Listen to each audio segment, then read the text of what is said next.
الحمد لله وكفى والسلام على عباده الذين اصطفى أما بعد أعوذ بالله من الشيطان الرجيم بسم الله الرحمن الرحيم وما يستوي الأعمى والبصير ولا الظلمات ولا النور ولا الظل ولا الحرور وقال الله تبارك وتعالى في موضع آخر إنك لعلى خلق عظيم صدق الله العظيم اللهم صل على محمد وعلى آل محمد كما صليت وسلمت وباركت على آل إبراهيم إنك اللہ رب العزت کا بے احسان اور کرم ہے کہ اللہ تبارک و تعالی نے یہ رمضان المبارک کا بابرکت مہینہ ہمیں عطا کیا اور بہت ہی اچھے انداز سے اس کو گزارنے کی توفیق دی ہے۔ اللہ تبارک و تعالی ہمارے تمام اعمال صالح کو قبول فرمائے۔ مزید یہ کہ اللہ تبارک و تعالی جو ایام باقی ہیں ان کو بھی بہتر طریقے سے اور اچھے انداز سے گزارنے کی توفیق دے۔ روزہ یہ ارکان اسلام میں سے جو اسلام کی 5 ارکان ہیں ان میں سے تیسرا رکن ہے۔ پہلا رکن ہے ایمان، اللہ تعالیٰ کی گواہی دینا، اللہ تعالیٰ کو ماننا، اللہ تعالیٰ کی کتابوں کو ماننا، اللہ تعالیٰ کے رسولوں کو ماننا، فرشتوں کو ماننا، قیامت کو ماننا، جنت دوزخ کو ماننا، یہ بہت سی ایسی باتوں کو ماننا جن کو ہم تصور میں اور خیال میں نہیں لا سکتے۔ اسی کو کہتے ہیں کہ ایمان بالغیب۔ ہم نے جنت دوزخ نہیں دیکھی، ہم نے اللہ تعالیٰ کو نہیں دیکھا، قیامت کا دن ہوگا ہمیں اس کا یقین ہے لیکن ہم نے نہیں دیکھا، اللہ کے رسول کو ہم نے نہیں دیکھا، تو ان سب باتوں پر ہمارا ایمان ہے۔ فرشتوں کو ہم نہیں دیکھ پاتے لیکن ہم ان کو مانتے ہیں کہ وہ اللہ تعالیٰ کی ایک نورانی مخلوق ہے، یہ ایمان ہے۔ اس کے بعد نماز کا رکن ہے کہ نماز یہ ایک ایسی عبادت ہے جو اللہ تبارک و تعالیٰ نے اپنے حبیب رسول اللہ صلی اللہ علیہ وسلم پر 7 آسمان سے 12 عرش پر بلا کر فرض کی۔ اس کی شان کا اور اس کی فضیلت کا اسی سے اندازہ ہو جانا چاہیے کہ یہ اللہ تعالیٰ کے یہاں نماز کتنی اہمیت کی حامل ہے۔ نماز اللہ تعالیٰ کے یہاں کیا شان رکھتی ہے، کیا نماز کے مقام اور مرتبہ ہے، اسی سے ہماری ذہن میں آ جانا چاہیے کہ اللہ تبارک و تعالیٰ نے جتنے بھی فرائض احکامات اتارے ہیں وہ سب کے سب فرش پر یعنی زمین پر اتارے ہیں، لیکن جب اللہ تبارک و تعالیٰ نے نماز کو فرض کرنا چاہا اور بندوں کو اپنے سے قریب کرنا چاہا تو اپنے حبیب رسول اللہ صلی اللہ علیہ وسلم کو اپنے دربار میں بلا کر بطور تحفہ کی نماز فرض کی ہے۔ تیسرا رکن روزہ ہے اور یہ رکن ایسا ہے کہ اللہ تبارک و تعالیٰ نے پورے سال میں صرف 1 مہینے کا رکھا، باقی اس کے علاوہ جتنے بھی روزے ہوتے ہیں وہ کوئی واجب نہیں ہے، کوئی فرض نہیں ہے، سب سنت ہے یا نفل ہے۔ فرض روزہ صرف وہی ہے کہ جو رمضان المبارک کا، اگر کسی پر کوئی آدمی چھوڑ دے، کوئی آدمی رمضان کا روزہ چھوڑ دے تو اس کی قضا کرنا اسی طرح اس پر فرض ہے جس طرح ایک آدمی نماز چھوڑ دیتا تو اس کی قضا کرنا اس پر فرض ہوتا ہے، اسی طرح رمضان کے روزے کا بھی مسئلہ ہے۔ یہاں میں نے بات کی ہے رمضان کے روزے چھوڑنے کی۔ چھوڑنا کہتے ہیں کہ آدمی اٹھائی نہیں اور اس نے روزہ نہیں رکھا، روزے کی نیت نہیں کی، اور ایک روزہ توڑنا، روزہ رکھ دیا اور پھر اپنی خواہش کے حساب سے کوئی چیز اچھی لگی ہے تو کھا لی اس نے، تو یہ روزہ توڑنا، روزہ توڑنے کا کفارہ ہے۔ اگر جان بوجھ کے انسان روزہ توڑتا ہے تو اس کا کفارہ ہے، کیونکہ اللہ تبارک و تعالیٰ نے جہاں روزے کو مقصد بیان فرما دیا وہاں فرمایا ہے وَلِتُكْمِلُوا الْعِدَّةَ وَلِتُكَبِّرُوا اللَّهَ عَلَىٰ مَا هَدَاكُمْ وَلَعَلَّكُمْ تَشْكُرُونَ، کہ اللہ تبارک و تعالیٰ تمہارے لیے آسانی چاہتے ہیں، آسانی چاہتے ہیں، تمہیں تنگی میں نہیں ڈالنا چاہتے. اور اسی لیے اللہ تبارک و تعالیٰ نے ایک جگہ پر یہ بات ارشاد فرمائی ہے کہ بندے یہ نہ سمجھے کہ ہم نے ان کو مصیبت میں پریشانی میں ڈال دیا ہے، بلکہ ان کو اس آیت کا مفہوم اور مطلب سمجھ لینا چاہیے. فرمایا اللہ تعالیٰ نے لا یکلف اللہ نفسا الا وسعها، کہ بندے کو، انسان کو اللہ تبارک و تعالیٰ اتنا ہی مکلف فرماتے ہیں جتنا اس کے اندر طاقت اور ہمت ہے. اس کے وسعت سے باہر اس پر وہ کام فرض نہیں ہوتا ہے. مثال کے طور پر زکوٰۃ کا مسئلہ، آدمی اگر صاحب نصاب نہیں ہے تو اس کو مجبور نہیں کیا جائے گا کہ تو زکوٰۃ ادا کر. صاحب نصاب نہیں ہے تو اس کو مجبور نہیں کیا جائے گا کہ وہ قربانی ادا کرے، قربانی کا جانور ذبح کرے. تو کیونکہ صاحب نصاب نہیں ہے تو اب اس کے ذمے سے وہ چیز، کیونکہ اللہ تعالیٰ نے ایک شرط لگا دی کہ اگر تم کو ہم نے مال دیا ہے تو پھر یہ حق ہے، اور اگر ہم نے تمہیں مال نہیں دیا پھر تم اس حق سے بری ہو. تو یہ ایک مثال ہے، اور بہت ساری اس طرح کی مثال، حج کی مثال آ سکتی ہے کہ آدمی کے پاس اگر مال نہیں ہے تو اس پر حج فرض نہیں ہے. حالانکہ حج بھی کیا ہے؟ ایک رکن ہے. جس طرح روزہ ایک رکن ہے اسلام کا اور نماز ایک رکن ہے اسلام کا، اسی طرح حج بھی ایک رکن ہے. لیکن یہ جس کو اللہ تعالیٰ نے صاحب مال، صاحب وسعت بنایا ہو، جس کو وہاں تک پہنچنے کی طاقت اور وسعت عطا کی ہو، یہ بات اللہ تعالیٰ نے فرمائی ہے لا یکلف اللہ نفسا الا وسعها، کہ کسی نفس کو اس کے نصاب سے زیادہ، اس کی وسعت اور طاقت سے زیادہ مکلف نہیں بناتے. یہ اللہ تبارک و تعالیٰ نے تمام بندوں کے لیے آسانی فرمائی ہے.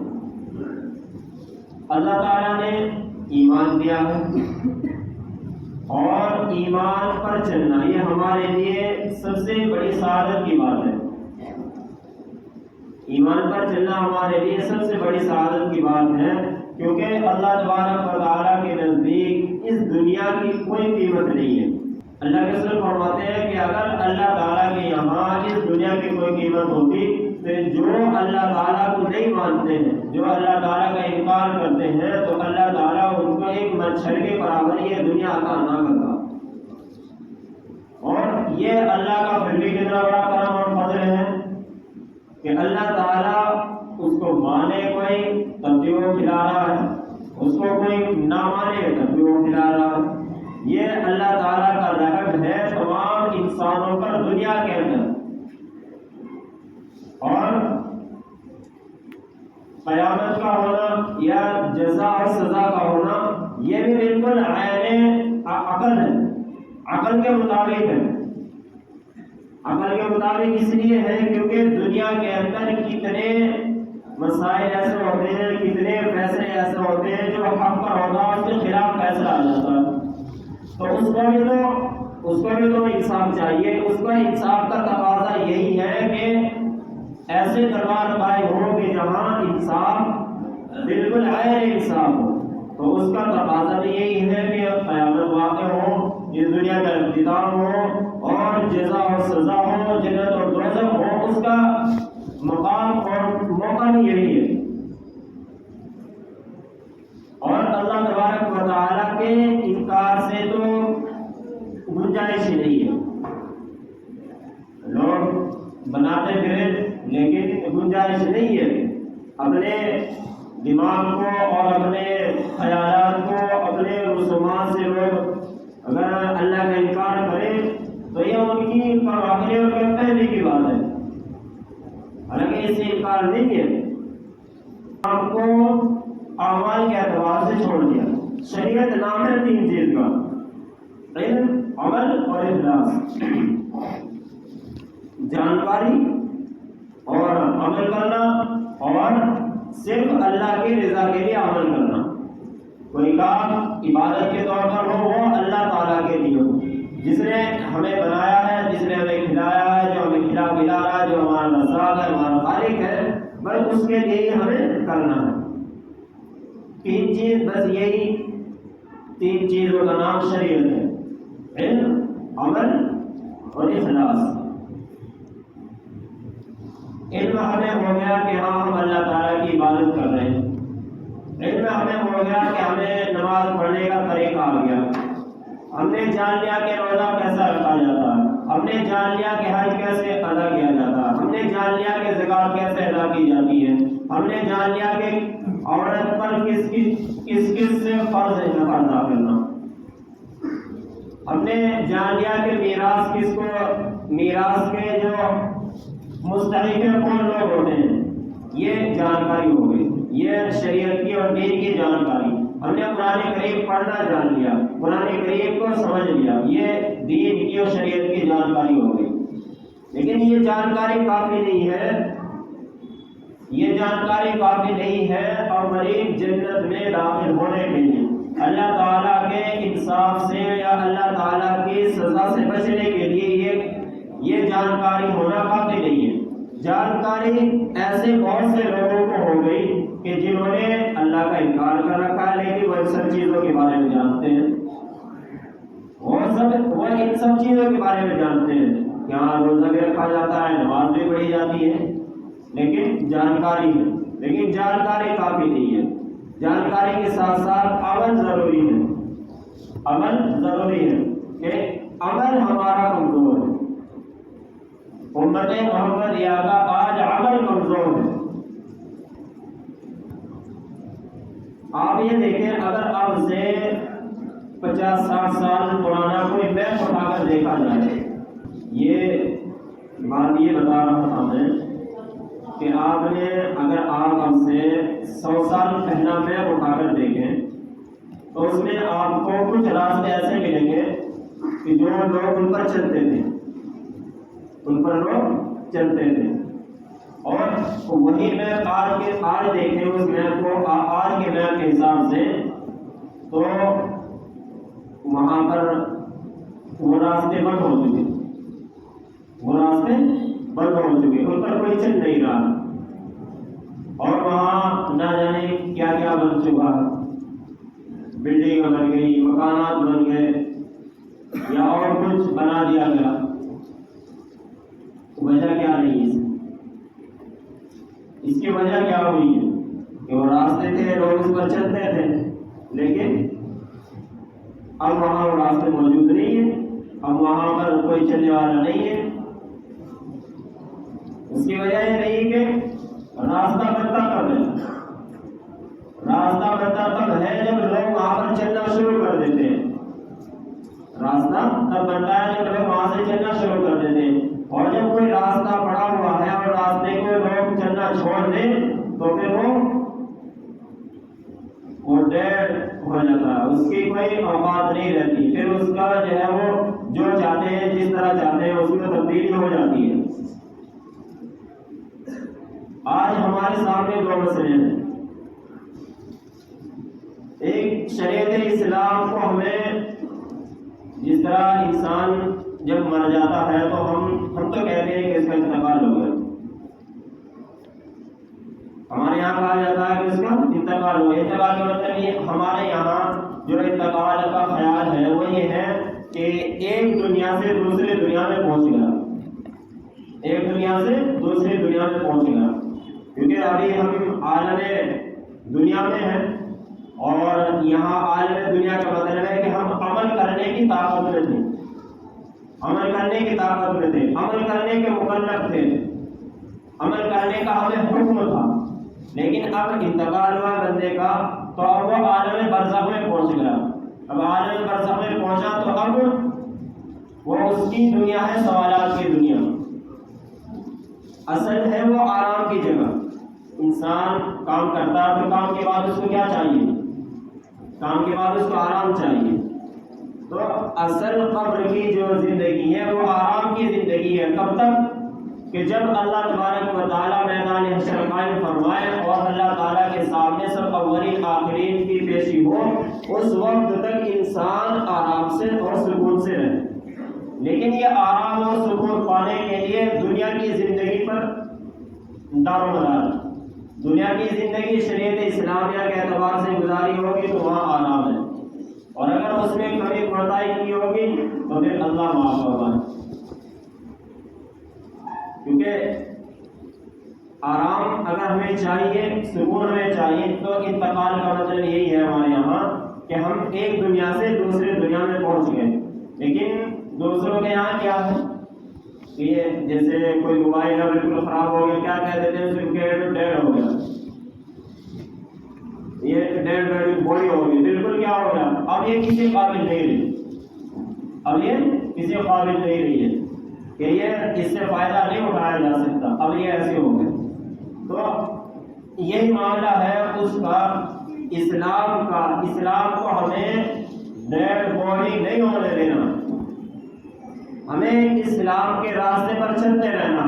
آج ہم اسلام کے راستے پر چل رہے ہیں تو یہ راستہ آٹومیٹک بنتا چلا جائے گا، اور اگر ہم اس کو چھوڑ دیں گے، ترک کر دیں گے، تو پھر یہ اس میں لوگ جو ہے چنچرا کرنی شروع کر دیں گے، اپنی باتیں گھسانی شروع کر دیں گے. جیسا کہ پچھلے کئی سالوں سے ایسا ہو رہا تھا، کبھی کسی مسئلے کو لے کر، کبھی کسی مسئلے کو لے کر.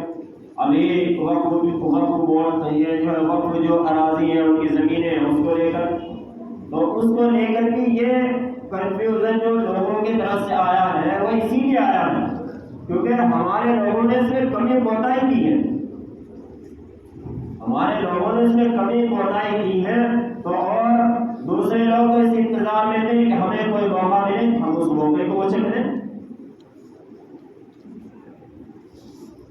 حالانکہ ہماری مسلم تنظیمیں جتنی ہیں اور سب کا یہی خیال ہے کہ اس میں کوئی ترمیم نہیں ہونی چاہیے،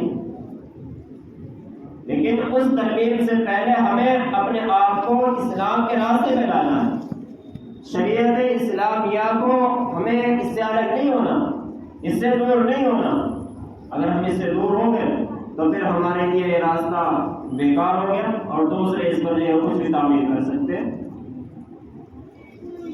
ہمیں ہمارے لیے سمجھنے والی بات ہے، کیونکہ ہم جب اللہ تعالیٰ کا اقرار کر چکے تو اب ہمارے لیے کوئی گنجائش نہیں بچتی کہ ہم اس راستے سے پیچھے ہٹ جائیں، کوئی گنجائش نہیں بچتی کہ ہم اس راستے کو ترک کر دیں، یا اس راستے میں ہم کوئی شش و پنج اور تزلزل کے یا شک و شبہے کے کوئی ہم شکار ہوں تو ہمارے لیے کوئی گنجائش نہیں ہے. کیونکہ اب اسلام اپنی پوری حقانیت کے ساتھ، جس طرح سورج اپنے عروج پر ہو جاتا ہے تو اسی طرح اسلام آج اپنی پوری حقانیت کے ساتھ دنیا پر چھایا ہوا ہے. لیکن ہماری کم عملی کی وجہ سے، ہمارے اعمال اور اخلاق کے کم ہونے کی وجہ سے اس میں کچھ دراریں آ گئی، تو ان دراروں کو ہمیں ختم کرنا ہے. جن باتوں میں ہمارے اندر کمی آئی ہے ان کو ختم کرنا ہے. اور وہ ختم ہوگی کیسے؟ وہ ختم ہوگی عمل صالح اور اخلاص نیت سے. نیک عمل اور اخلاص نیت سے وہ باتیں ختم ہوگی. ہمیں اس کام کے لیے تیار رہنا چاہیے.